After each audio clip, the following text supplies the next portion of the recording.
if we don't pass 2021 budget, as far as even the amendment is done, it does not affect the current part of the budget.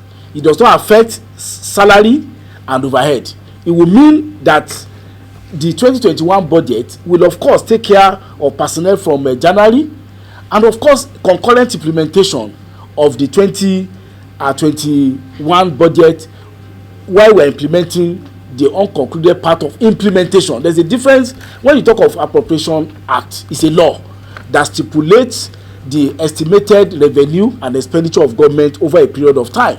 So the revenue had been earned, the expenditure as a component had been released. Is only for those projects to have been completed, and for the purpose of fiscal accountability. Were it not for that intervention, then you have a rush to either do study job in order not to return those funds, or a rush for those funds without actual project being done. So we decide to err on the part of prudence, accountability, and the interest of stimulating our economy.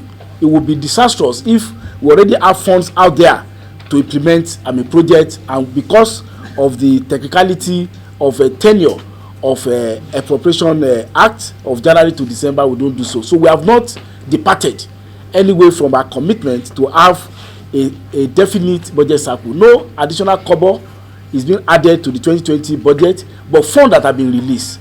And I think it's in the interest of our constituents and Nigerians to ensure that those funds are used for the purpose for which they have been appropriated. That was what the people that brought the bill conceived that could be done. But what was eventually done was to have a definitive day of 31st of March, or is it 30th of March? 31st of March as the cutoff, for the extension of the period. So there is no such thing as commencement of 2021. And as I said, if we delay implementation of 2021 budget till March, it will mean that our staffs will not collect salary, including my humble self, as well as will not be able to even power this house. So the 2021 budget will run concurrently. The only thing we do is just to create a saving grace, and I said so in order to save the amount of money that had already released out. And I think even if it's not on legal ground, on moral ground, and on patriotic ground, the National Assembly is on a very firm ground in making that amendment.